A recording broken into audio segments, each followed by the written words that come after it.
Hi everyone, and thank you so much for joining us today, and Happy New Year to you all. This is our first free virtual summit featuring Google for Education and Apps events for 2022, and it's sponsored by ASA. And it's all about mindfully stepping into the new year, where we will explore some tips and ideas for individuals and organisations to keep mindfulness and wellbeing at the forefront of everything we do. So on screen, you can already see Dan Taylor, who is the founder of Apps Events, and Veronica, who is an Apps Events project manager. And they've just got a few words to say to you before we go any further. So Dan, let's introduce you. First of all, Dan, you're the founder, and you wanted to talk about Workspace for Education Plus. Yeah, just really quick. Thanks, Wendy. I'm looking forward to a great session. I'm going to be watching it. It's 6 o'clock here, so I'm looking forward to it just before dinner. Just want to say, all of you watching this, a lot of you are probably Google Workspace users. Just to say that in addition to the free version, there is a paid version, which is called Google Workspace for Education Plus. I highly recommend it only because in these difficult times, there's a lot of good tools for teaching and learning. So for example, if you're running lessons via Meet, you can record lessons, you can do breakout rooms, a lot of extra features, also a lot of classroom add-ons. So just something you might be interested in. It's not for everybody, but for some schools that want extra functionality, it's really good. And we can give you a 60-day trial. So we'll give you a 60-day trial. We'll give you free support, free training. If you want to check it out, get in touch. No need. If you've got questions, drop me an email. Drop Wendy an email. We'll get in touch. But otherwise, thanks, Wendy, and looking forward to a great session. Thanks, Dan. I've just dropped that in the comments as well, so people can see the offer and where to get it from as well. So that's brilliant. And Veronica, over to you. Hello, everyone. Thank you for joining us. I would like to wish a Happy New Year to everyone. A lot of health, especially in these days, everywhere. Really, thank you for joining us. I am looking forward to listening to your presentation, Wendy, and also other trainers. So I am based in the Czech Republic. I am responsible for Europe. So please feel free to contact me anytime. I would like to say also huge thanks to our great partner, Acer. Thanks to their partnership or sponsorship, we are able to run these free summits, and we will appreciate it. And that's all. So I don't want to take your time, Wendy. Oh, you're very welcome, and Happy New Year to you too. So yeah, so I'm just going to remove Dan from screen. Goodbye. Bye, and say goodbye to Veronica. Take care, Veronica. Bye. Enjoy it. So what we're going to do today is have a look at the mindfulness and wellness within organisations. So if you would like to get social and share what's happening, these are a couple of hashtags that you can use. So you can get on there and use the hashtag Google PD or hashtag Apps Events. So anything you do, please add those to them so that we can follow them and respond to you where necessary.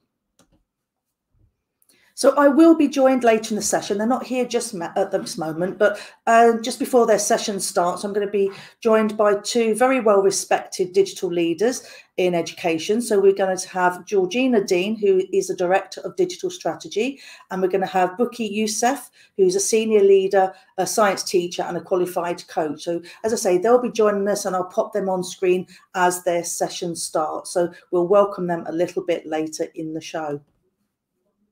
And then I'll just introduce myself. My name's Wendy Peskett, and I'm hosting today's show. And I'm a certified Google educator, trainer, and innovator. And I'm a freelance EdTech trainer who does lots of sessions for different people around the world. And my session is going to go first today, but before I start talking about the mindfulness, I just want to introduce a few of the things that we've got going on within Apps Events and ASA. So this is the first thing I wanted to make you aware of, and I'll drop these things in the comments as I get a chance to do that. But if you would like to win free access to future Apps Events boot camps or summits, you can go to gsummit.link/ASA. And you can fill in the form there. Now, if the form for any reason hasn't got the updated session on it for today, don't worry, there is another section. It happens sometimes. But what you can do though is fill that form in. I'll drop that in the comments as we go now. And what you can do is see if you can win a free session to get into a new summit or a boot camp. So if you want to start your CPD with a boot camp and get certified as a Google educator, that's a good way of making a start. And notice there, we've also got another hashtag ASA for education. So please use these hashtags when you tweet. We like to see that happening.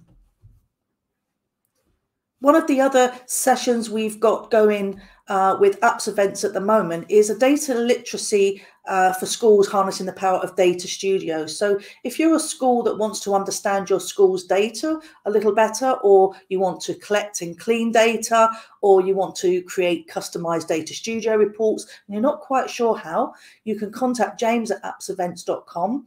And there is a cohort starting for a 6 to 8 week course duration just in January now. So if you get in touch with James soon, if there's spaces, you'll be able to join that course too. And the last one I'll tell you about is the getting ISTE certified. So if you're interested and you're a UK, or well, it doesn't have to be UK, it can be from anywhere in the world, but especially UK, so we'd like to see more UK teachers taking this up. But if you'd like to get ISTE certified and become an ISTE certified trainer, sorry, ISTE certified educator, you can go to bit.ly /ISTE online, and again I'll drop that in the comments in a little while, and you can find out all about on that link all about what it means to be ISTE certified and how it will benefit you in your organizations. So it's something I've done myself, and a lot of us at Apps Events have become ISTE trainers. So we found the sessions really useful, and everybody that we're training is saying that they're really engaging courses, and you know, it's something that a lot of people are very interested in. So go and have a read, join that link, and go and see what it's all about, and see if you'd like to join us as ISTE educators. Okay, as I said, we've got a stellar lineup. I'm just going to find my own presentation now, and I'll come back to this presentation when our other speakers arrive. So this is my session, and my session is all about using technology to connect, to be active, to value ourselves and others. So I've got a few practical ways that you can use technology to make positive change in your organization. But it's more about helping people to connect together again, and remember to get connected and to be active, and valuing everybody around them and themselves as well. So what we would like to look at in this session are very simple tips. So some of these things you will have seen before, and some of these things you may have already been using but not thought about the value they are to your wellness and to the wellness of others around you. So we want to sort of compare 2019 and now. And really in 2019, there were, as I was in education then, I was seeing less staff rooms available to staff. So, you know, fewer and fewer staff rooms where people could go and take their break. And I was seeing a lot of teachers and support staff eating at their desks. And there was a lot less of an organisational community going on. And comparing that to now, we've got to look at staff that have been isolated. We've now got staff that are more tech able because teachers have gone online and they've managed to teach, and they've done a wonderful job learning all these new skills. And but the trouble is they've been isolated. Some of those are now looking to seek more connection, and some are just tired of tech totally. So they're really sort of looking to come away from the tech. But what we want people to start to do is to see how that technology is good for your wellness, rather than just be something that you've had to do for online teaching while you've been in lockdown. So that's the sort of theme of this session. So the first thing I'm going to do, I can hear a phone ringing in the background. I am very sorry about that. I can't get up and stop it. It's something that's just will stop ringing in a moment, hopefully. But what we want organisations to look at really, first of all, is to adopt simple new strategies across their organisation. So this is one simple thing that you could look to do within your organisation. It might be something you do as an individual already, and some of these things might be, but we want people to sort of talk to other people in their organisations and see how they can roll this out wider. So it's really about adopting this situation where you put in an end of day routine. So really what an end of day routine means is for you to adopt no new tasks as you approach the last few minutes of the day. So looking at the last sort of 10, 15 minutes of the day, you want people to think to themselves, I'm not going to start anything new, but I'm going to use this 15 minutes in a different way. So they may adopt the strategy of just sending a few quick emails, looking through their inbox, seeing what they can fire off quickly to reduce the amount of emails in there, things that are instant emails that you can send. We always have a few of those. But then looking to create a to-do list for the next day and really linking that to-do list with your calendar and blocking out time in your calendar and updating your calendar so that it's really meaningful. So as you approach the new day, you look at your calendar, you can see where you've got meetings, you can see where you're teaching, but you can also see where you've blocked in time for yourself and you've blocked in time for individual activities that you need to do. And that could be things like marking, it could be things like assessing. So it's, you know, using your calendar and your to-do list in a slightly different way. And really, getting ready for the next day also means switching off your notifications. It could be that you're working at home, it could be that you're in the office, but switching off those notifications, especially if you've got your work email on your phone. And it's a very simple change, but it can give you that end to the day, which a lot of people feel sometimes they just don't have enough of. People seem to think that the day is rolling into their work life is rolling into their day life as well. So really looking at how you can make those simple changes, and that end of day routine can be something that works for people.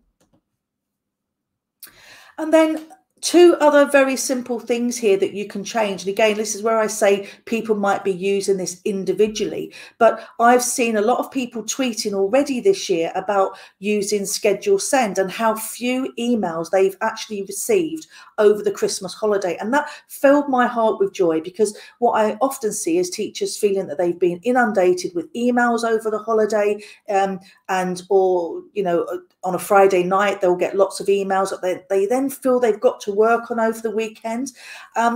What we don't want to stop people doing are working in the times that they find useful, though. That's something slightly different. So, for instance, if I'm the sort of person that likes to work at midnight, it's fine, write my emails at midnight, but instead of hitting the send button, use the schedule send to actually send them at 8 o'clock, 9 o'clock the next morning, so it doesn't ping on somebody else's telephone. So this is what we want to sort of look at, changing those tiny little habits that people have gotten into.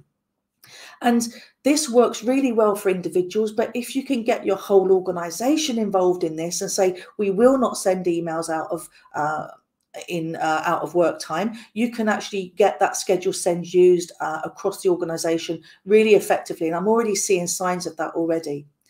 But the other one that people don't often think of doing is changing their default email. So by default, when you have an email sent to all staff in your organization, when you click on reply, it actually defaults to reply all. Okay, so you'll always get one or two people in that organization that go, yeah, I'm coming, or thanks for sending me that. And it goes out to all the organization again, just because it's replying to everybody. And a lot of people haven't noticed that that's on, or just don't think about it. They hit that reply all by default. But you can go into your settings in your email and change that default to just reply, so that when you reply to an email that's being sent to everyone in the organization, it will only reply to that individual that has sent it, and not to everybody else that was in the not that everyone else that was in that email list. So there are some very simple ideas of reducing your email overload. If you've not looked at them, please go and find them in your settings. If you have looked at them individually, think about telling some colleagues and getting more people on board with that.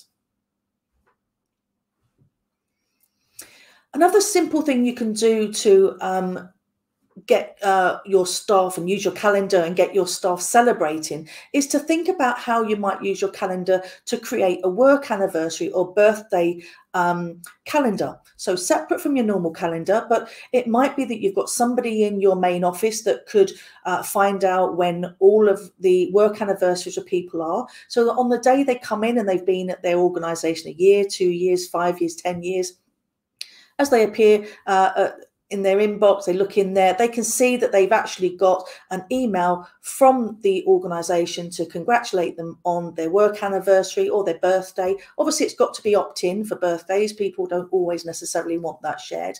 But that can be a really nice way of people feeling valued within an organisation, and it's cost-free. There's nothing, no cost at all to it. It's just a celebration and something to thank people for their continued work with the organisation. So it's worth a little look at seeing if you can create one of these little calendars and find different ways of celebrating with your staff.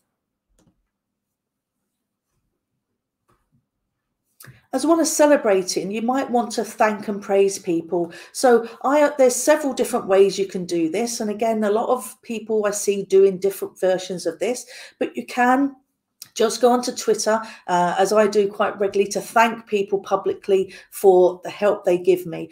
And again, it makes people feel a bit more special, a bit more valued. And, you know, when people are feeling isolated or a bit lonely, this can really lift people's spirits. So it's something you might want to think about. It doesn't have to be Twitter. You could organise your own organisational ones by simply creating a Jamboard template. I don't know if I've got one linked here, but let's have a look.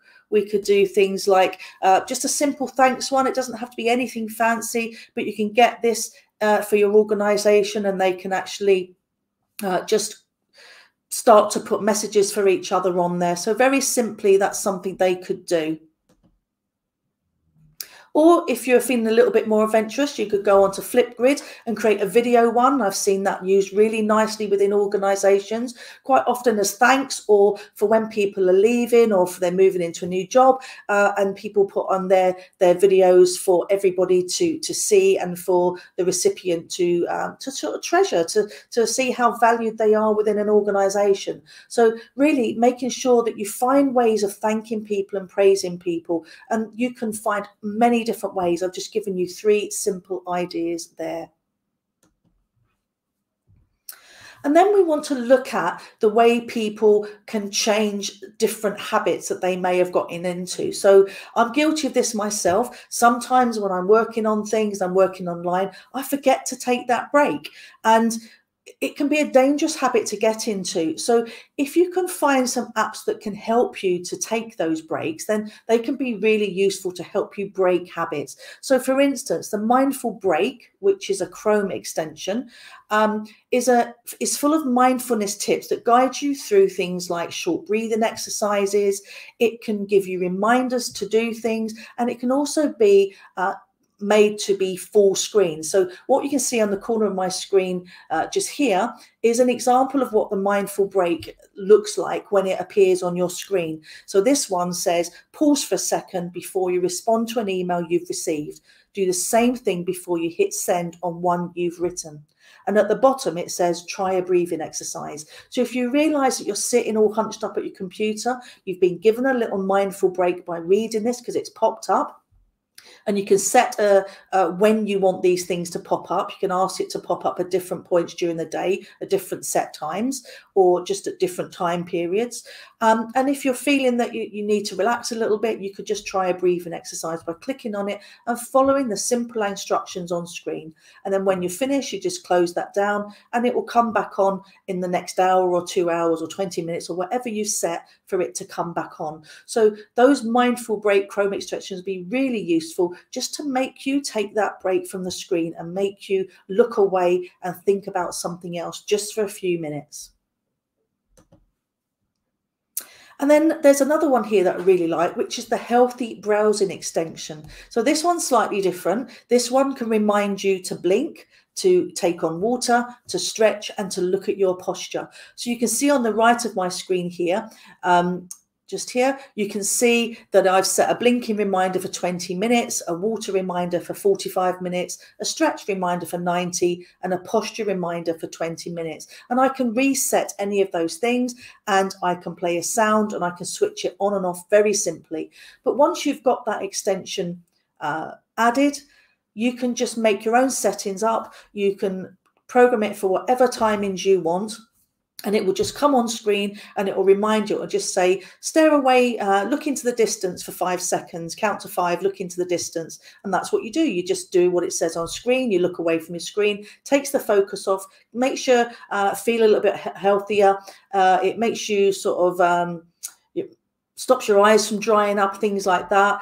If you look away from the screen for a little while, there might be one that comes up in 45 minutes or 90 minutes, says, right, stretch, do this stretch, and it'll show you a little illustration on screen, or it'll show you how to correct your posture or think about your posture. So if you've never tried any of these extensions, it can be worth trying them to see if they work for you. They're not for everybody. Some people will like them, some people won't, but that's the same with everything. But if it works for you, then it's something that you can put in your toolkit for you to actually try the next time you log on. And then this one is a third-party one as well, but Headspace, if you've ever heard of this, is an app for mindfulness. And it is a paid thing, but if you're not aware, I'm letting you know now that it is free for teachers in the primary and secondary sector in the US, the UK, Canada, and Australia. And when you know it's free, promote it to your staff and colleagues. They can all download this app. They can all log in for free, and it gives them lots of different mindfulness tips. There's little videos to watch on there. There's techniques on there to help people just to be in the moment. So if you've never tried Headspace, sign up. You'll need something with your organizationals, with your name on it that mentions your organization, usually a letter from HR, or sometimes you can use your entry card, but that works. If you're not in primary and secondary, and if you're in FE, I would still contact them, because I was in FE and I had a free account. So it is worth reaching out, because when they realize people want to use them, they're quite often willing to look at supporting people in organizations. So if you've never tried Headspace, that might be one for you to try.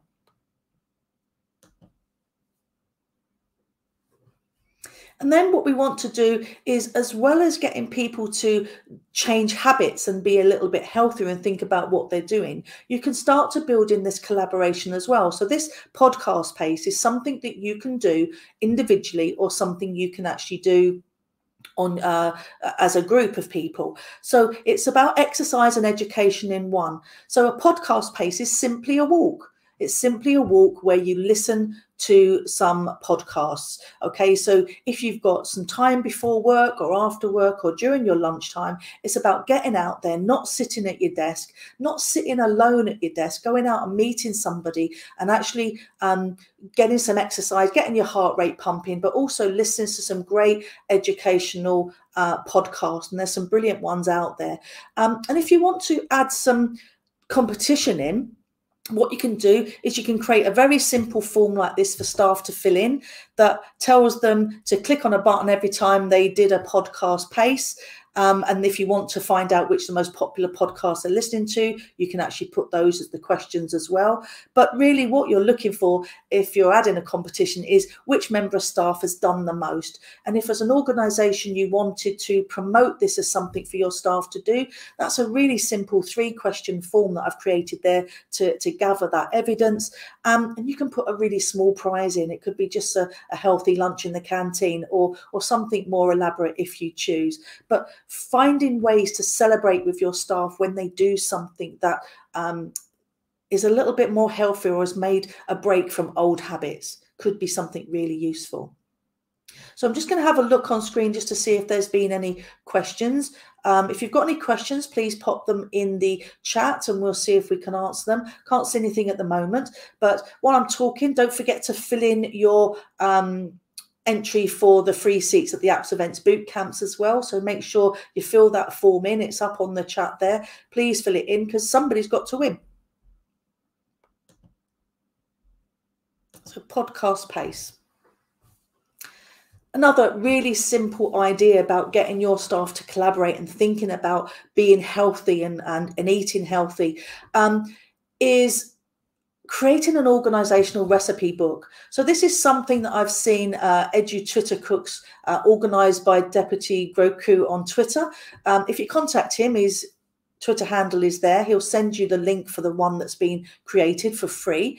But if you wanted to create something like this for your organization, again, there's loads of really simple ways to do this.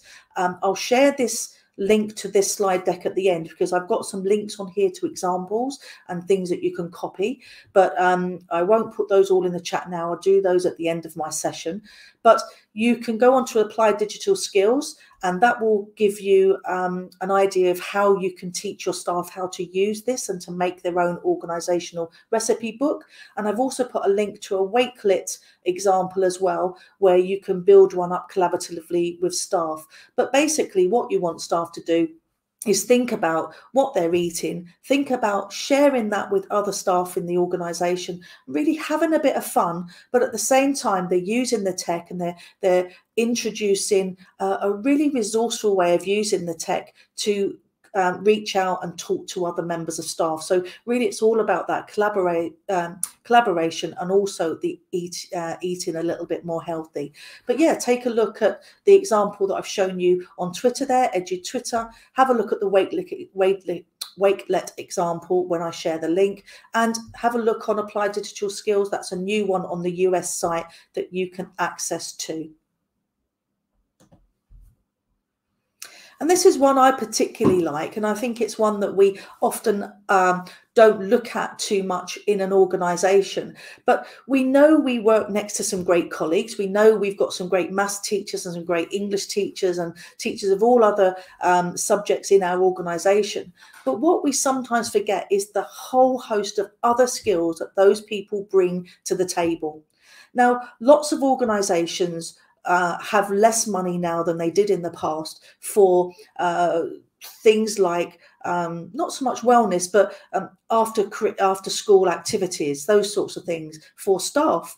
So staff, if they wanted to, could actually start to try and organise something for themselves. So really what I've sort of thought about here with the skills swap shop is using your technology to create a really simple template. It could be a Google Doc, or it could be a website or a Google form where staff let you know what they're good at.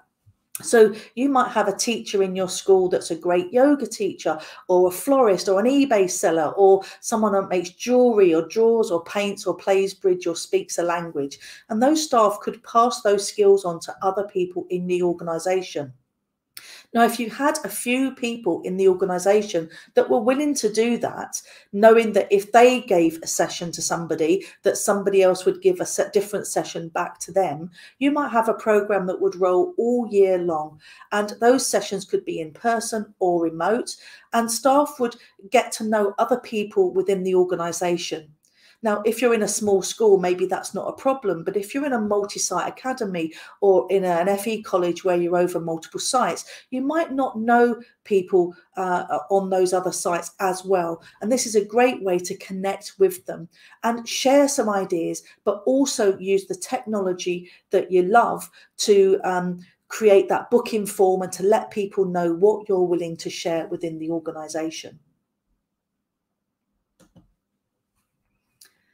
This is one that I added just this week to here. I saw some wonderful things on Twitter going on where I'm not sure who started it. I didn't get a chance to look at that, but somebody had actually done a session on using Google Drawing to create these pop art type images, but they were self-portraits. So if you want to learn how to do this, there is a lesson on Applied Digital Skills that will teach you how to make these pop art type drawings by drawing over an existing photograph. But if you wanted to use your tech and to challenge your staff and to do something fun in the organisation, you could actually start a competition where staff create their own self-portrait, and then it gets voted on, and the winner again gets a small prize. When I talk about prizes, I'm not talking about anything huge, but if organisations have got a budget, that's brilliant. If not, it could be something like just a certificate. It can be free. But imagine doing this in your organisation. I saw the fun that people were having on Twitter sharing their self-portraits. And I just thought this would be a brilliant one to add to our little wellness thing here, where people can start to either do the self-portrait or just draw an image of a loved photograph. It's something you can do and get people connecting again in your organization. And one of the last ones that I'm going to mention now is really another one where you can say, use your tech in a different way. We know that plants keep us healthy. We know that plants are healthy. We have them around us. They make us feel good. They look brilliant in our office and our home place. But how about we bring the tech and the plants together? So you could create another competition for the best blooming office. Which office looks the best? I'm sure in your organization there's a particular office that you go to in your organization that has loads of plants. In my old one, it was, there's a lemon tree outside, Mel, thank you. But in my organization, there were a couple, I think it was the finance team and the HR team. They had loads of lovely plants all dotted around their room. It made them feel good. They had something nice to look at. It gave them something to get up and water, which gave them a few extra steps in the day. And I sort of suddenly thought, well, why don't we sort of challenge different people in the organization to create this wilderness inside their office? And we can do, I think that would count, Mel. You can use that. You can't water that so easily, though. But yeah, it's something you could do. Create that competition. Use your tech to create a simple website. Get staff to add photos to a form. Get people to vote using a Google form. What a wonderful way to get your staff connected all across the organisation, but also increase their wellness by bringing more plants into their offices. It's something you could do whether you're working at home or whether you're working in your office. Okay, so one last thing I think we've got is a potluck. Again, all of these things are about eating healthy or doing something to encourage people to get together. And if you've not heard of a potluck, it's really where people bring a healthy lunch and eat together. So a bit like somebody might bring the sandwiches, somebody else might bring the vegetables, the fruits. But use your technology to create a shared document and a calendar so everybody in the organisation knows where this is and when it is, and to create a sign-up sheet so you don't get everybody bringing sandwiches. So this is another thing that you could try to get people away from their desks, eating healthy, and also connecting with a few more people in their organisation. I can see in the background that Georgina has joined us. So I'm just at the end of my session now. But if you've liked any of these ideas came from my Google Innovator project on Feel Better EDU, and I'll share the link later. It will be on the slide deck that I share. And there's about 50 or so different ideas for using tech, all about wellness there. So I hope you've enjoyed that session. You can ask any questions you like. We'll be putting the slide decks up in just a little while. And I'm just going to introduce Georgina now. Hi, Georgina. How are you doing? Oh, I can't hear you. Yes, I had to find the mute button. There we go. I was like, just 1 second, gotta unmute myself. How's everybody doing today? How you doing, Wendy? Oh, I'm doing very well. Happy New Year. I'm so excited to do this session with you and to see you for the first time this year. I know. What a great way to kickstart 2022 together. Happy New Year to you too. And you look well and bright and so excited, all the things you shared. Thank you. So I'm just going to get rid of my slide deck for the moment and bring your stuff online. So let's get rid of that one. And I'm just going to share your slide deck. And before you just start your presentation, what's your one go-to tip that when you're feeling that you need to increase your mindfulness or your wellness and help you to concentrate at work? What's your one go-to tip, Georgina? Yeah, it's a really good question. And I've actually been thinking a lot about different tips for this. So I wouldn't say that I necessarily have just one, but I would say that I like to just unplug from everything. So I'm the type of person that would need to like walk away from a situation, just take a few minutes just to take a deep breath in and just think about mindfully, like, how do I want to go back to that? It could be easy things like, going back to an email the next day, maybe typing something in draft and thinking, actually, or I don't know if you had a specific context in mind, but I like to just take time. I'm one of those people that really need to process time. Yeah, that's absolutely a great way to be. And I know you weren't there at the beginning of my session, but one of the things that comes up on one of the Google extension, and that is exactly one of the tips it gives you. Take a step back from that email before you send it. And that was one of the things that I mentioned as well. So yeah, a great tip. So I'm just going to come off screen. I'm going to leave you to your session, Georgina. Thank you very much. Oh, well, it was great to see you. And I know you'll be back. So until 30 minutes from now, 30 25. minutes. Take care. Bye. All right, thank you. Hi, everybody. So really, really great to see you. I'm actually going to open up the YouTube link so I can see who's tuning in today. Because I don't see those chat messages in the StreamYard. So yeah, let me know. We've got Mel tuning in from Colombia. Muhammad's here, just joined in the UK now. So great to see you guys. So yeah, let me know what is happening. Sylvia's here from England as well, and a few others. Awesome. So yeah, let me know if you're just tuning in now. And what is going on for 2022, what you guys are excited about for this year ahead.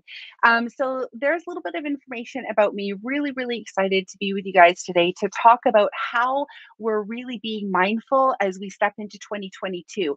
And it's been so great to see on social media these last few days, or last week we could say, how people are really reflecting differently. You know, in previous years I hear a lot of things about what are your goals, what are your resolutions, and I was thinking to myself, I'm not really quite ready yet to set goals myself. And I was thinking about mindsets and thinking really about values and where I want to be maybe across the year and the end of the year, and what kinds of strategies and mindful tips will I need to step forward with and into. So I'm really excited to share some of those things with you guys today. So I'm going to go ahead. Slide number 2, let me just drop that link for you guys in the chat. So you can join the slide deck with me. Actually, I just dropped that in StreamYard. 1 second, let me drop it in YouTube for you guys. Or maybe I might be lucky and my lovely Wendy might actually pop that in there for me. Let's see here. There we go. And enter. Awesome. So feel free to join me, guys. These links on the slide deck actually are, you can click on things. So if you click on like the Behance logo, for example, it actually will open up in the space where you can connect with me. So it's always really nice to be able to connect with everybody and just tune into different spaces to read, podcast, grow together. So feel free to click on those if you're interested to connect with me. And then wellness through creativity. So things we're going to explore in today's very brief session with me are thinking about how we can start to consider those mindsets, those values, those ideas that are going to help us be stronger, freer, calmer, whatever the things are that you really want to try and focus on for 2022, and how can the Googly apps help us to get there.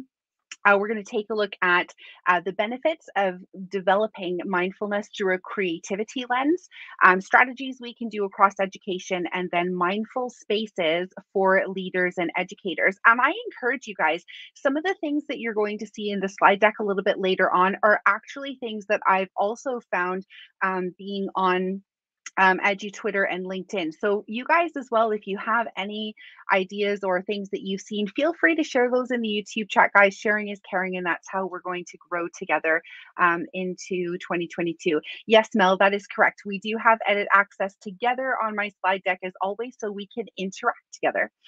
All right, so let's go ahead and take a scroll down here to slide 6. And I'd love to have you guys join me. So these are little mini whiteboards. And if we see that there are more people tuning in on the slide deck, we can absolutely duplicate the slide. I'd love to hear from all of you. How is everyone feeling about back to school? So some people started today in some parts of the world. Some people are starting tomorrow. Some people are starting with professional learning over the next day or two. and then starting with students on Friday. So it's kind of a bit everywhere this year, but feel free, grab an artboard, grab an image. So this is something you can do with your students too. You can create spaces in your Google tools where students can share how they're feeling. So I'm sure that's not new to many people, especially post-COVID times, but it's not just a scale of or choosing. You're creating micro spaces inside the larger space. So the larger space, for example, is this Google slide. And we talk about like bite-sized PD. We talk about being able to change the view, for example, on a Google slide deck so you can see things in grid view and you can see where students are working together. But what about creating micro spaces inside of a larger space so people can collaborate and share reflectively together? So here on the artboard, what we can do is we can grab, for example, the insert an image, or you can actually do it directly from the toolbar above and you can go insert image there. And then you can share how you're feeling. So for myself, using the Google Images, I'm going to put, for example, excited. Oh, somebody's already ahead of me. That's awesome. And if you guys have any questions, I do have the YouTube chat open on the right, so feel free to let me know. I'm going to put happy. And I love this one with the sunglasses. I'm really excited about that one. So I'm going to insert this one. Somebody's placed theirs also on an artboard. So what I want to share with you guys today about this activity is that it's how students are interacting with the space. I could have placed just a whiteboard. I could have placed just a box or a circle or a triangle and said, everybody, go ahead, let me know how you're feeling. Or maybe it's a response to a question if you're going over content with them. But I've chosen an artboard. And I want to ask you guys, how does that make you feel? You know, how are you setting up these spaces mindfully to talk about things like well-being? Is it just a chat room where they just type how they're feeling in a chat? Are we creating spaces with mindful intention that sparks things like peaceful? Oh, somebody's excited. Very good. Maybe not. Maybe it's a different feeling. And so feel free. And these types of things, you're looking at it as like pieces of work that you're celebrating. So sure, we may have grabbed these images off the Google image search, but actually, if you look at it, it's like walking through an art museum now and you're celebrating different things. And it's just the way you're setting up areas and spaces where students feel comfortable and feel different things about talking about their wellness and well-being. So yeah, just an idea and activity that you can use. Yes, Mel, I am very enthused most of the time. I do have off days, and that's part of being mindful and well-being. You know, Wendy, she asked a really great question early on, and she said, what do you do? You know, what is the strategy you do? And so it's important to have those strategies ready. All right, so slide 7 is not a slide that I created. And if you take a look at the speaker's notes at the bottom, you'll see there that there is a link to the space. This actually just recently came up in EDU Twitter. I've also linked it into the image so you can click on it, and it is a copied file. But if you click on it and make a copy of it, these images are actually GIFs and they move. And so you could set up a how are you doing to connect with your students mindfully in different ways. So if you have a classroom full of learners that are really excited, you might consider using GIFs like this. You may have a more peaceful classroom and you may use the artboard approach like I used here on slide 6. The idea is there's lots of different ways. And the best thing is that Google gives us the tools right here to be able to create those different spaces. So my tip for all of you, if you're looking at doing something like this with your learners coming into 2022, is change it up. Keep those activities flowing. Create different spaces each day of the week, different weeks. Have like a little toolkit, your suitcase of strategies and tools that you use, and rotate through them. Really, really helps. All right, slide number 8, guys, is a Jamboard. So what can we do to take mindful steps this new year? So I've shared a couple. We collaborated together. If you guys click open the Jamboard, it's linked into the logo there. It will open in the next tab. I'd love it if you guys took a link so you can use the arrow at the top if you're new to Jamboard. I know some of you are not. And then, Mel says she's going to use slide 7, the GIF slide, for one of her lessons. That's awesome. Great. So grab a slide, guys. Just use the arrow at the top to click new. If you're new to Jamboard, you can use the tools on the left-hand side, like this pen tool, and you can write and scribe things on it. I'm going to leave that with you to create something as we're going through other ideas together on my slide deck, to think about some things that have sparked you, either from Wendy's session, mine. I'm going to leave the Jamboard open until the end of the next session as well. And so anything that sparked you from the sessions that you'd like to try with your students, then definitely you can add it to the Jamboard. So I'll come back to that after. Thinking about what are some mindful steps, maybe something new that you're trying. Something new for myself that I've been trying since just before the beginning of last week, I'd say. I don't always wait for the new year to start new things, always trying to improve myself, but I have started like waking up and not necessarily checking my notification feed. So that's been working really good the last few days, specifically, especially since I started work today. So I'll turn off my alarm clock when I wake up in the morning. And instead of opening the notifications, because they sit there, I choose to leave them on because I want to see them as I go throughout the day. I'm very social on social media, as well as interacting with work social media as well. But I'm mindful in the morning to really set my mindset going into the day with, oh, what am I excited about achieving and doing with my community today? And I start, and what are my goals, whether it's working out. I went swimming this morning and it's really cold today in England. So yeah, just different things. You know, I listened to James Clear, Atomic Habits last year. I just finished The High Five by Mel Robbins, and they talk about like doing something different. If you want to achieve something new, you have to do something different because your routine that you currently have may or may not necessarily support that. But if you want to do something new, you have to take new steps to get there. So just something to think about. All right, slide number 9, we're going to just skim over because I know people are working on the Jamboard now, but you could add these ideas to the Jamboard if you wanted, or we can leave it open, as I said, and you can reflect on this as well after. But this question was really thinking about what are the benefits of creating mindfulness creatively? And we think about mindfulness. There's loads of different ideas. Wendy shared a bunch, and there'll be more shared after my session as well. We think about mindfulness. How can we do it creatively? Well, we've talked now a little bit about spaces. It's really easy to set up spaces like that in Google Slides. But why would we want to do that? And the idea was to get you guys to share on that slide and think about that. I wanted to share with you that I think it's really important that when we talk about learning in classrooms, when we talk about professional learning with staff, that we're not just talking about personalizing the learning, personalizing the professional learning, but we're also personalizing people's learning styles and really trying to understand that people learn in different ways. And yeah, I'm sure, you know, we're all educational professionals, and I'm sure that idea is not new to you. But what are we doing mindfully to be able to create those types of environments, spaces, and cultures where each one feels that they can actually that they want to interact in those ways? And creativity is a great way to do that.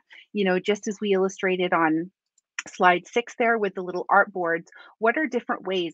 It goes beyond the idea of a theme. It's about how you're setting up the tone of the space so that your students feel that they want to be, they're almost invited in and they want to participate in your lesson. So think about that. That's really being mindful about the creative choices we take in lesson design.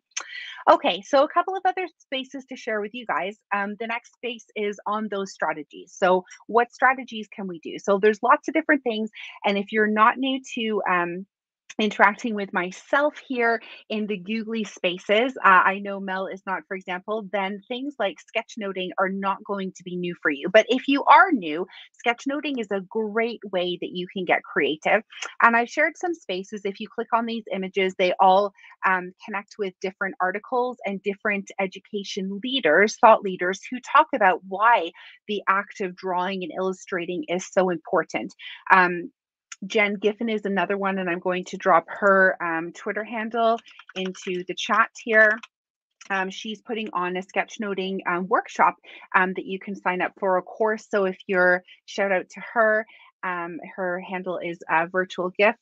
And she is doing an actual online course. So people from all over the world can join and learn how to do those things. So you don't have to actually be a professional to engage with this, but it's not just for retrieval practice, which is generally what most people start with, is how can we use sketchnoting? How can we use art in general to understand, to learn, and as a retrieval practice. But for myself, I actually discovered this particular year after I moved to the UK, I actually learned that it's actually part of my own well-being. So I also do a show on Behance, and slide 13 has some of the sketch notes that I draw. I basically go on and I take risks to help educators see that you don't need to be a professional artist. So you can see some are really well done, and some are still in the learning process to actually try this with your students. The one on the top left is a perfect example of retrieval practice. It's like questions and how people collaborated and answered through a Twitter chat on the top left. But others are like creative ways, this one on the bottom left, of how you can create gamified cards to use in an early years classroom. So how can students learn? And you can differentiate it by adding like the first letter of the word if you want them to guess that it's banana, for example. And so using digital art that way. But through that process, and when I moved here, and I couldn't do my streaming initially when I moved because I had all these other things to take care of, like moving to a new country and a new job, I found actually that when I started streaming again, I was much more happier doing this. And I hadn't realized that creativity was actually a part of my wellness. Honest to goodness, I didn't actually come to that conclusion until I realized after that I didn't have it for a while, that actually it was adding to my joy and to my happiness. So I want to also touch part on creativity, and drawing or illustrating may not be for you. It may actually be playing a musical instrument. It may be knitting or crocheting. It may be like actually physically painting. It may be spray painting. I had a colleague when I was working in Egypt, and her husband literally travels around the world as a street artist, a spray paint artist, and companies hire him. So he flies around the world. Such a cool job, and spray paints on buildings. That's like his work. And so it doesn't have to be this, what it is for me. But this is an example for you to explore. Actually, yeah, when was the last time I picked up something that I'm really passionate about in art? So have a think about that. And if you want to give it a go, then these are some spaces where you can check that out. Slide 12 is all about, I found this just on Twitter just the other day when I was planning for the session. This is called the mood pyramid, and the handle to connect with this person is at the bottom of the image. But I wanted to think about that. So obviously we have Bloom and Maslow and all these other ideas, right? This is very interesting. So I'm just going to pause here for a second while you guys check out the pyramid.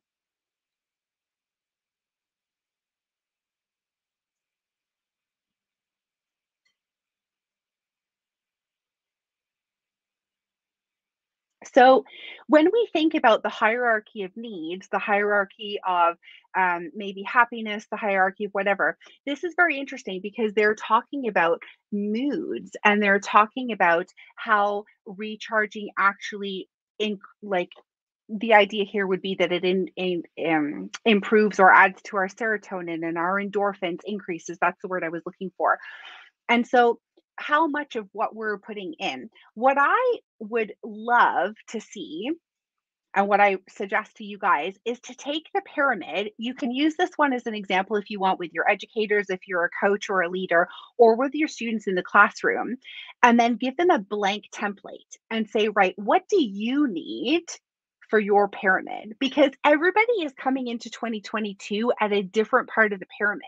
And this really resonated me when I found it on Twitter, and I thought this is perfect for today's session. So I'm sharing this out there, and you can absolutely create this in Google Drawings. So you can actually go to your Google Drive, and you can open up a Google Drawing, and you can get your students to create this directly with the Google app, or you can use Jamboard and you can draw it out just like we have here on our Jamboards, etc. So you can choose whatever Google app you want, or you can do it on manipulatives and you can add the images after. But please take time. This would be so great. And I'm really looking forward to adding this. I'm doing some staff training with my school on Thursday morning, and I'm really excited to share this activity. So if you do give this a try, please do tag me on Twitter at TechieLeaderEDU or on LinkedIn or on Instagram and share. Maybe you do this for yourself and you want to share it out as well. I'm really excited about this one. So healthy habits. Okay, so last couple before I hand my session over, I found these two on Twitter as well, and I was just so grateful. So this is a Google slide created. A few people are on here, Greta and a few others, and I basically linked their link in. So this is not created at all by myself, but this is all about wellness, and this is about stepping into 2022. So you'll find some great things, including the GIF check-in that I had posted on slide 7. That's part of this bigger slide deck on the bottom right-hand side. And we're not able to say who the creator is of that actually. So that creator is actually unknown, but the others are linked in there. So there's a little goodie bag for you, as we say. And this one here, wow, as a artist in learning, like not professional yet, and I always use the word yet. Again, I'm very mindful that I can definitely achieve anything I put my mind to. This awesome person, Emma, she did this session with Global GEG. So shout out to Global GEG, which Mel is actually part of. So make sure you guys connect with Mel. She not only created this amazing resource, how to use Google Drawings to create an image, like a sketch from an image, but she did a really great video session. So if you look again at the speaker's note underneath, I've linked in the YouTube video session from Global GEG as well as her slide deck. And I found this was really powerful. At first I was like, yeah, I've done this because, you know, you can trace your images. But then I was thinking to myself, actually, how digestible does it make that act for students in the classroom? So it's not, you know, you could get them to take this from an image, but I was also considering nature. So if any of you follow me on Instagram at Redefine ED, at Redefine ED, you'll notice that I'm always posting my stepping adventures in nature. I'm living in a new part of England. I'm always on the trails or out and swimming and hiking and. What about taking things that you're exploring in nature and app smashing that digitally and recreating? What about visual storytelling through Google Apps from your actual in-person, on the ground exploration in nature? So I'm also really excited to give that a go this year with my staff. So just some extra ideas that you can add in. Okay, let's take a look. All right, coloring books. I have shared this before, but I'm re-sharing it again because there is something really calming about sitting and coloring. There's also calming things like doing puzzles. So I have my good friend on the other side of the pond, as they say here in England, loves to sit and do really big puzzles, like 1,000 pieces of jigsaw puzzles. Whatever it is that is calming and really just helps you connect with yourself. These are things that you can do. So coloring is one that's available. And not only are coloring sheets available here from Adobe for free, but you can absolutely create these in Jamboard, for example, or in Google Drawing. So you can create your own coloring pages. You could have an activity like that with staff or with students in the classroom. You can have then your students share their coloring page on a Jamboard, and you've then created a coloring book, and then everybody can color in each other's images. So you're also allowing your students to amplify their own voice creatively, but then you're letting them share that with others, and the other students are then interacting with that creativity. So it's not just, I've created this, can you add to it? It's, I've created something, and what is your perspective on the image that I have designed, right? That I've drawn, that I've illustrated. So it's very, it's much more, it's much more interconnected. It's much more collaborative in that what we create has an effect at the end where the collaboration is then reversed. So, so something to think about. A really, really nice idea there. The last pieces are just what are some spaces for educators and leaders, guys, because I know your next guest is coming on soon. Remember that ISTE certification is out there. I love to share this slide. It's been a year since I became an ISTE certified educator, but this was part of my program, and it really, really stood out to everybody in the class because everybody else just filled in a Google slide. But what I did was I took this slide, I downloaded it as a PNG, and then I drew on it. And then I re-uploaded it onto the Google slide deck, and everybody said, oh, how creative. You know, there's a Bitmoji in there, there's some text, but then there's also illustration. So don't be afraid to be different. Take risks. And the ISTE certified educator program helps you to develop some of the courage, some of the skills, some of the strategies you need to be able to take more risks, not only in learning, but also in education technology. And I know Apps Events is now also a partner for ISTE, so definitely you can connect with them if you're interested as well. The rest are just some links, guys, so take a look through there. Our good friend from Global GEG, Phil Hausman, wrote this blog article that's got some 5 googly tips and trips to be able to connect, collaborate, and create. And then also we have here, this is an article. Actually, I found this through the Cambridge Twitter, guys. This was 100 ways to slightly improve your life without really trying. So I've listed a couple. I just took a screenshot from the article to share there. Again, if you click on the image, you'll see that the article link is there or in the bottom of the speaker notes. So do go ahead and check those out, particularly for myself, going for a walk without your phone. I'm like hand on my heart, I admit, I don't remember the last time I ever went on a walk without my phone. I'm always photographing, sharing my story, my adventures, but I'm going to challenge myself this week to go on a walk without my phone, just for something different. Are my senses connecting? Am I activating other parts that I haven't connected with in a while? You know, somebody said, I was listening to something else the other day, and somebody said, you know, take your earphones out when you're walking instead of listening, and just listen to nature. You know, when I'm doing marathon training, that's what I do. I don't have my podcasts on or my ebooks, because when I'm running a marathon for 5 hours, I don't have that with me, right? It's just me, the nature, the crowds, the other people that are running the marathon or doing the triathlon. So that's something to think about too. Really disconnecting sometimes from the technology and then come back to it later. There's nothing wrong with that. We're all googly here. We're all educators. We all really passionate about education, but we don't always have to be connected into and plugged into the tech. So just something to be mindful of. I saw Wendy shared this out earlier, but it's always on my slide deck when talking about wellness, because Wendy is a super duper sharer of everything well-being. Check out her Google Innovator project. It's Feel Better EDU. Staff at my school when I was living in Jordan last year, when I introduced this, really benefited from things that she has developed on that website. So check that out. Other things in there: becoming certification educators, Adobe Education Certifiers. There's a free Jamboard link if you want to celebrate. My last tip for the day, guys, for wellness and well-being for me is to make sure you're celebrating others. We know that being kind, being mindful about practicing gratitude and also being kindness, that also increases serotonin and endorphins. But that also comes in the realm of education through celebration. When we celebrate each other, when we say, hey, what a great work you did today. Thank you for sharing that. Oh, I'm so proud of the risk you took on that. It goes a long way. So this is a Jamboard template that I use to celebrate staff, sometimes through when they do certifications or just other general things they do. So feel free to grab a free copy of that.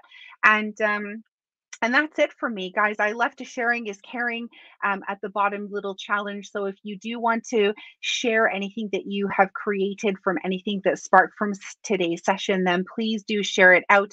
Tag Googly EDU, Wellness, ACER for Education, Apps Events. Tag me, Techie Leader EDU, anybody else on the session today, and share with us. We'd love to hear how any of this has helped you guys step mindfully through creativity into 2022. So I'll invite, I'll just check the Jamboard here. Wow, let's take a second. Wendy, are you here? Check this out. This is amazing.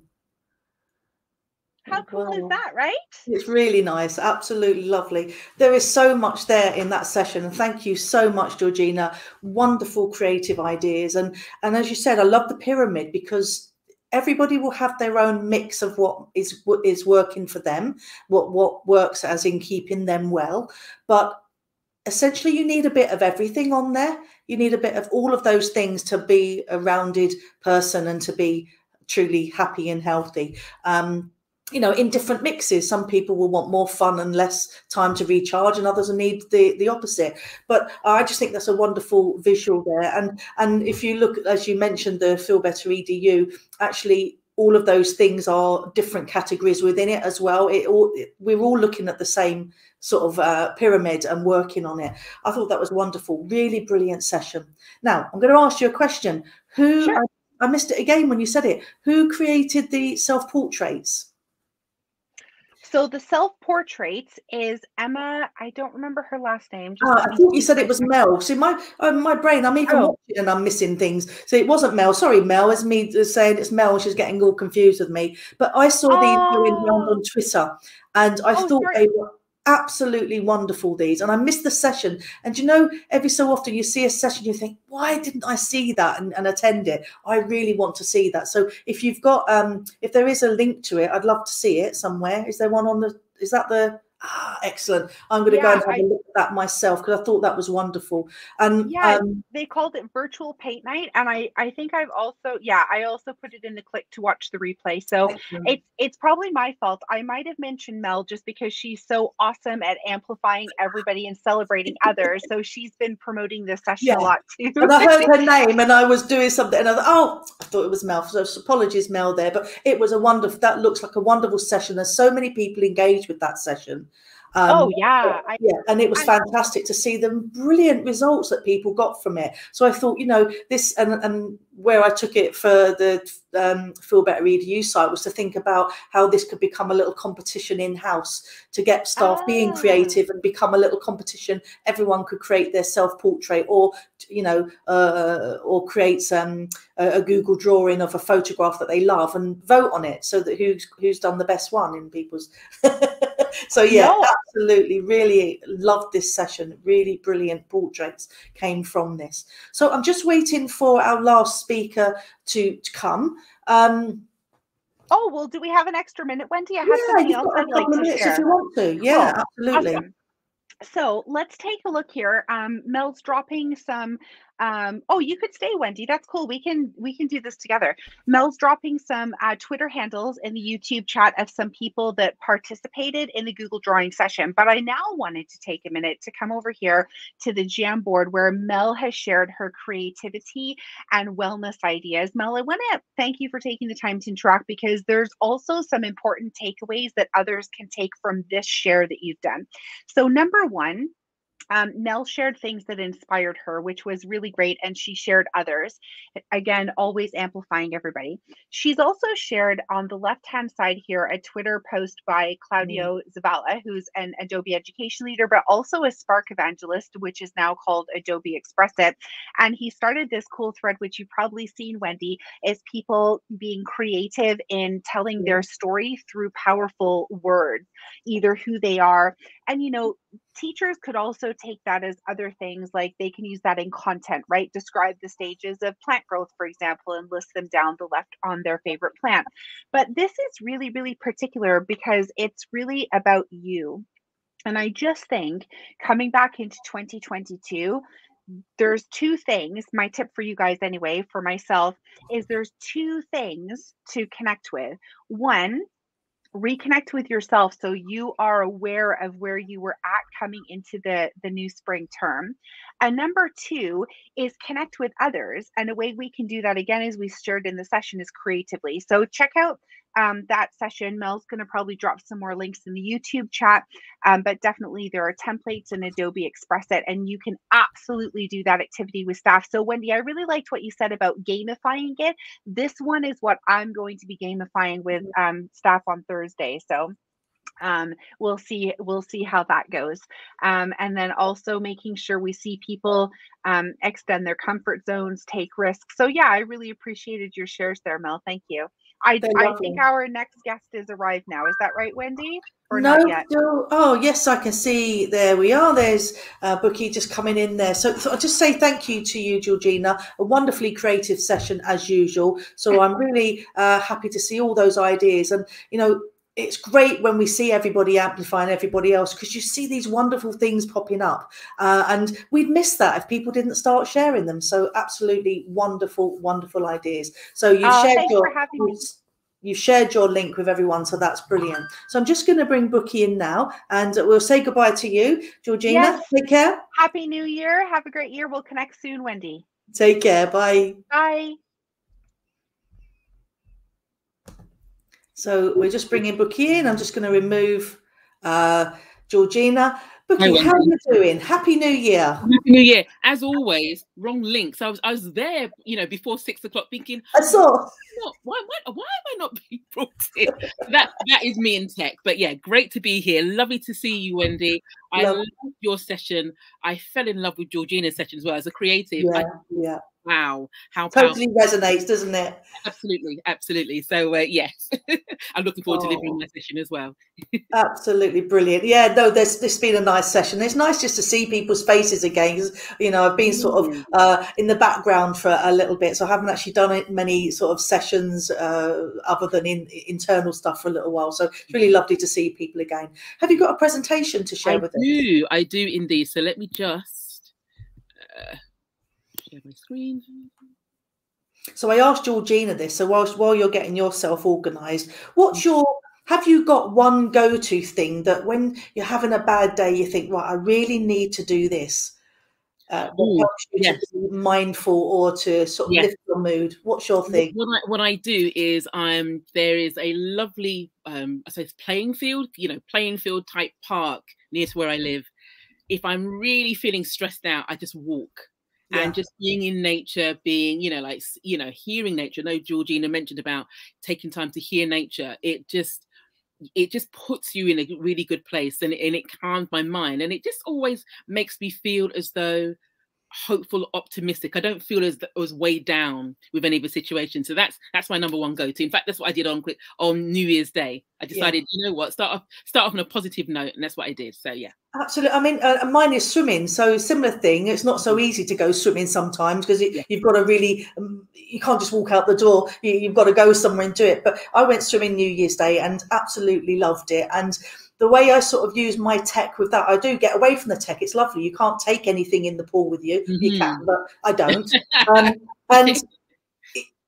But when I come out the pool, my tech comes straight back in, because what I'm doing is I'm logging how many lengths I'm doing, and I've set myself a challenge online, and I work towards that challenge. So my tech always comes in somewhere. So that's where it can become part of your wellness thing, where it can help motivate you to do just that little bit more. So yes, get away from it, but when you come back, you could use it in a more mindful way. It is true. I think I always have my mobile with me, but part of the reason is because it helps me count my steps. So I think it's just having conscious and deliberate habits that help you to be as well as you can be, and in ways that work for you.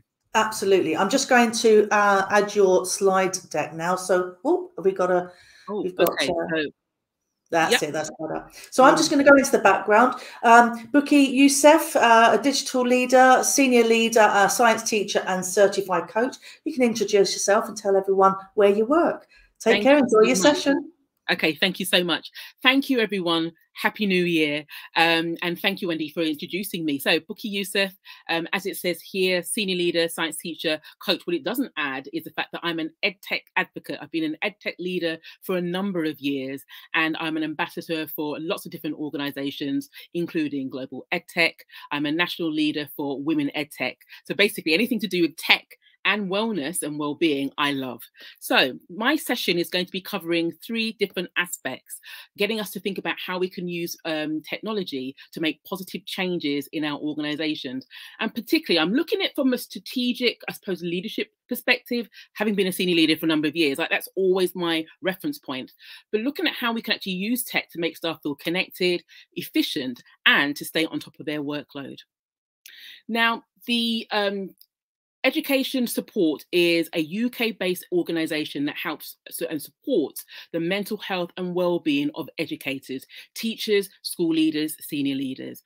And they are, every year, for about at least 5 years, they've undertaken some surveys just looking at teacher well-being. Now, unsurprisingly, when they undertook this in November 2021, it's not a surprise. We've been through at least a year of a pandemic, looking at the figures that actually relate to staff who are experiencing mental health issues, who describe themselves as being stressed, who even go into work when they're unwell. These are the type of figures that actually indicate that wellness, well-being is really important and something that we all need to consider from an individual as well as collective basis.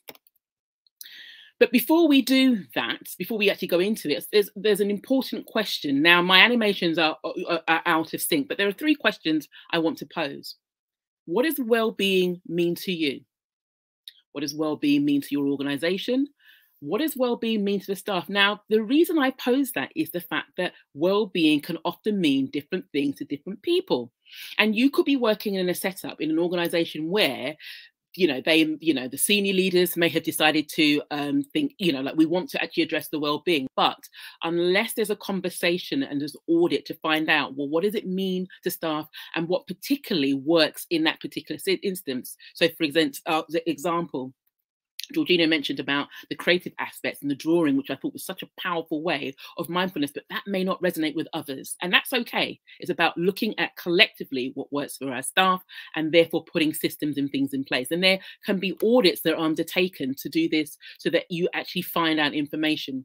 These 2 Twitter profiles, at Teacher 5 a Day and Edward Cole, are 2 grassroots organizations I'm also part of, who can actually provide you ways of actually undertaking surveys with staff or audits to find out what is really going on. And more importantly, they give advice and suggestions about what we can actually do to aid the well-being for the majority. We can't obviously do it for everyone, but as far as possibly can. Now, when I talk about well-being and wellness, this is what I mean. So well-being to me means a state of being comfortable, healthy, or happy. And the 3 aspects I'm going to be considering will actually come back to that. How are we ensuring that we're using technology to ensure that staff feeling comfortable, healthy, and happy? Now, staff connection. With the lockdown period, the various stages of a lockdown period, there were staff who actually felt disconnected from the school environment. They actually felt remote as they undertook remote and distance learning.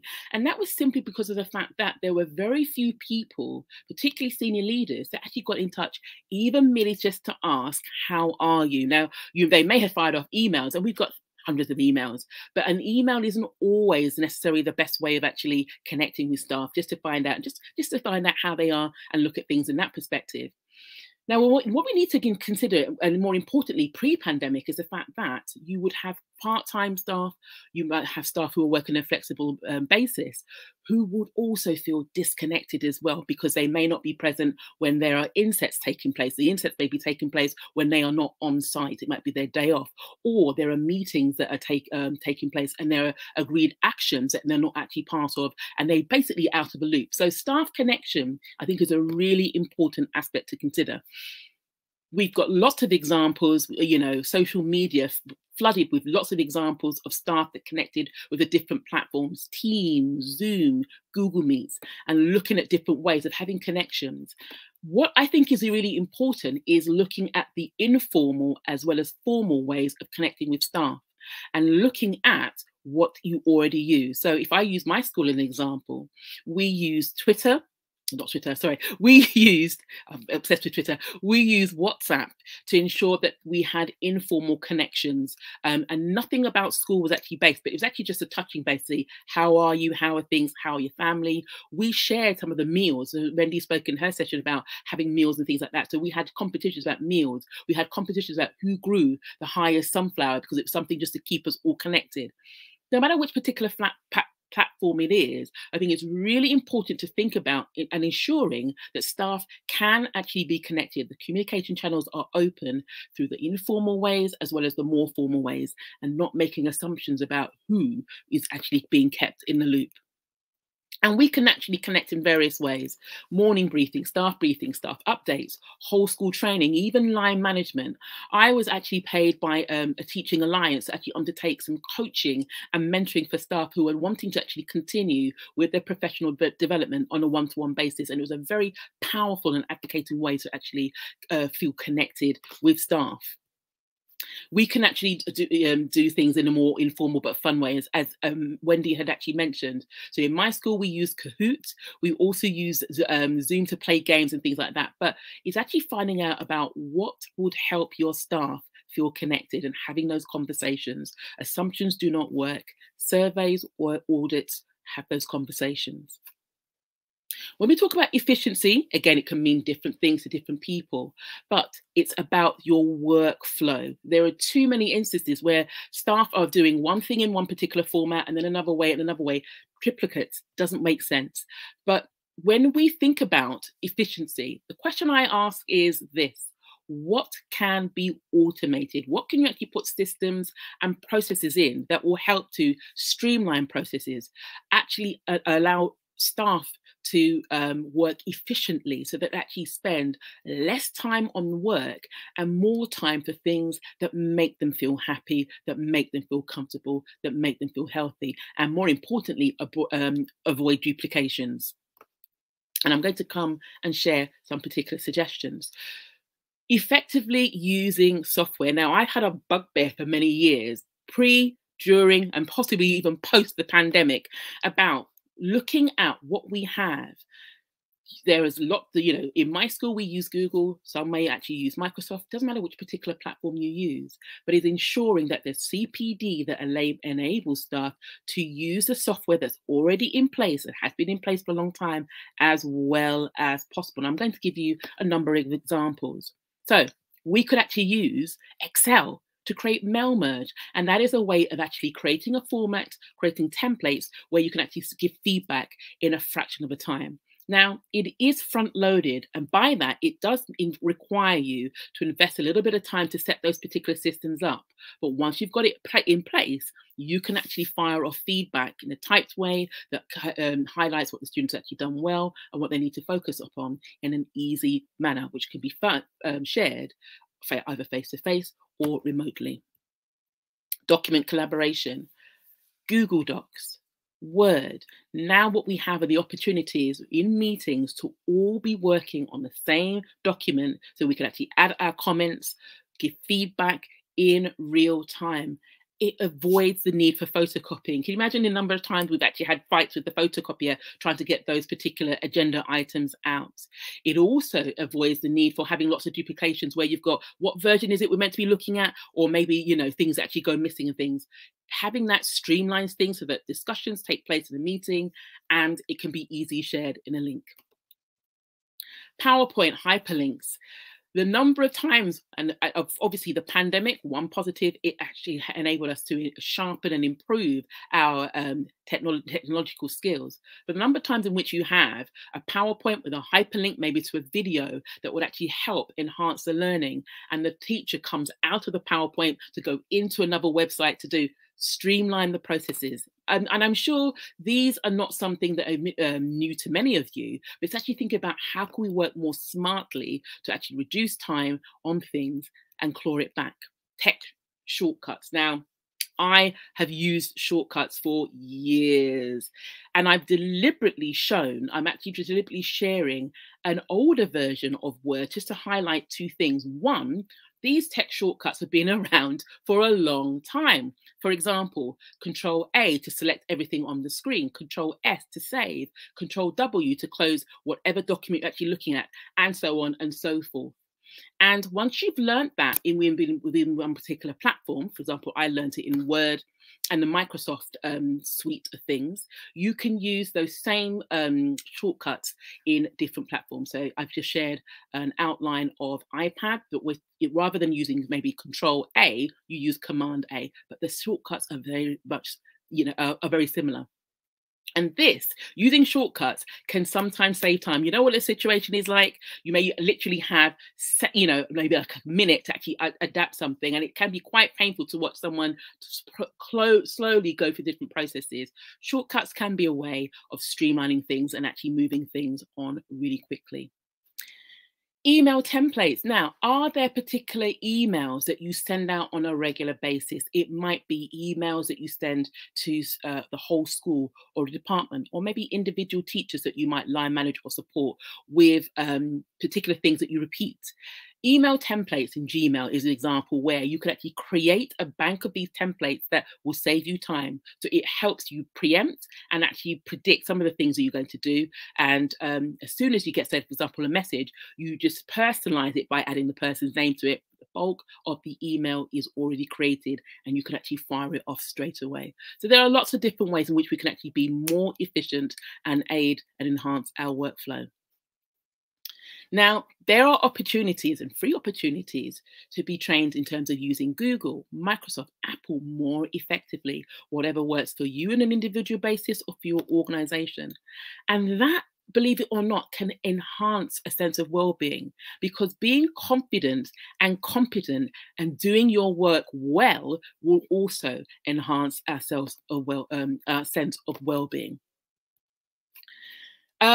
There are different apps. So, for example, where you've got staff resources, you may have been given an iPad or a tablet to do your work. You can use apps that can help you save time. So I frequently use scanning apps and then email it to myself or add it to my drive, the appropriate drive and things like that.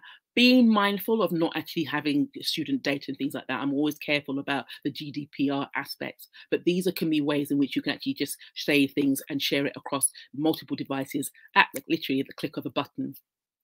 Another powerful app is Microsoft Lens. So fantastic. So you may have a document, it could be a book, it could be a sheet of paper, a worksheet, etc. And you scan that on the app.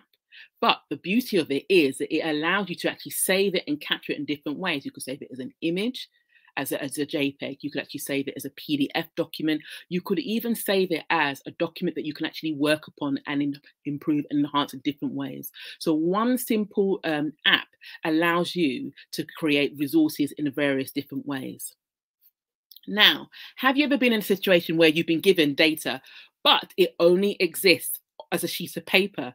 And in some cases, when I led a department, that was it. And I had to try and recreate. If I don't think about the amount of time I've wasted.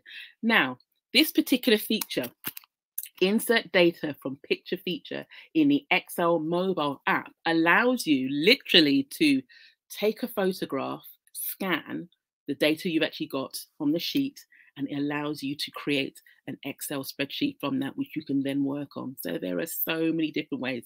Shout out to Mark Anderson at ICT Evangelist for sharing that, because when you mentioned that, I just, oh, my goodness, how powerful. But these are the type of things I like, and I find it really useful. Now, last but not least, with regards to workload, staff will always go above and beyond. They'll, put in the time, they'll work overtime in order to make sure that they do the very, very best by the young people that they actually serve to actually influence positive outcomes. And during the pandemic, no different. And in some cases, because we were trying to learn in different ways and continuing to work in that particular way as well, it has actually added to the workload. Now, don't know how many of you are aware of this, but in April 2019, we had the DFE, the Department for Education in England, in the UK, that actually had an EdTech plan that was actually looking at ways in which they could use technology to reduce the workload, in essence, of various things and streamline processes within education. And I was a co-chair of the EdTech leadership group who were actually trying to ensure that this particular policy was being implemented. Unfortunately, there's a little bit of scuppered because then the pandemic hit, but you can see the aims and intentions. And a lot of those things are reducing workload and streamlining processes so that more time can be spent on what really counts, and that is the teaching. Workload is something that is not going to necessarily be easy to tackle for various reasons. I think whoever can actually invent something that does that will automatically become a millionaire, billionaire. It's a very challenging aspect to actually tackle. Going back to Education Support, the UK charity that I mentioned earlier, they highlighted again in their November 2021 findings 2 aspects. Unsurprisingly, COVID-19 and the pandemic had a direct impact on the wellbeing member staff. But what has come out year upon year is the excessive workload, and tied in with, therefore, the lack of work-life balance. In other words, staff were spending more time doing things with the role, whether or not it added to the teaching and enhanced the teaching, than they were in doing things that aided their own sense of well-being. So I'll quickly go through some things. You could record feedback, and we actually saw many teachers around the world recording feedback in audio and video ways. Mote is a very powerful way, and you can actually easily include audio or video notes in emails, documents that are being shared, etc. We also saw the prevalence of Loom being used, video recording software that enables you to actually, in various ways, capture feedback you actually share, and even looking at students' work in real time and actually pointing out aspects that made it a great piece of work or things that need to be developed. If you want to keep it really simple, though, did you know you could quite simply use PowerPoint? And it goes back to what I said about using the software that you have as well as you can and exploiting all the different features it has. PowerPoint is something I love, very versatile, very easy to use. You can do a similar type of thing with that. You can actually get students to capture their reflections using rubrics via Google Forms, Microforms, Soft Forms, etc. So it's very easy to set up, as you've got here, very easy to set up in Google Forms. This is an example of a layout and the way in which students could actually respond. You can then capture in a spreadsheet or in sheets the student responses, and then you can actually play around with the data. So it enables you to actually look at what are the students actually struggling with and what do I actually need to work upon next time, or enable them to actually revisit and master next time. So it can be used. The data you actually capture from that can be used in a very powerful way. And I'll quickly share with something that I did with Mark Anderson as part of UK Edu Stories, one way in which Michael Childs actually spoke about ways in which they reduced the workload in their particular school, in his particular school. And he used the idea about whole class feedback because it minimized having to provide individual feedback, but it gave you an overview about the collective class, what they did well and what they needed to work upon. And they then had strategies that enabled students to identify what they needed to work upon so they could actually act upon it immediately. Don't reinvent the wheel, and by that it's looking at how can we tap into lots of resources out there. Another positive about the pandemic was how generously schools and staff across the globe were sharing. So it was opportunities to receive resources, co-planning, curriculum hubs, and this is an example of one, Oak National Academy, that provides lessons aligned to the national curriculum from Key Stages 1 to Key Stage 4, and also includes robust lesson plans for those working in special schools. So it allows everyone to be able to tap into what's already there, tweak it, and then use it within their particular context. Thank you very much for joining me this evening, and thank you for, as I just went through quite a pace, some of the different ways in which we could actually use technology to make a positive change in our organisation. Oh, and thank you very much for the session. I mean, what a wonderful variety we've just covered.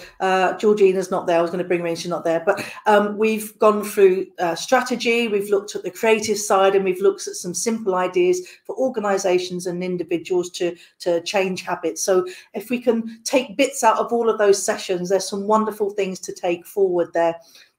A wonderful presentation. Thank you very much, Vicky. I really did enjoy that. I'm just going to take you off screen. So we've got a couple more things now to just mention before we leave. Take care. Happy New Year.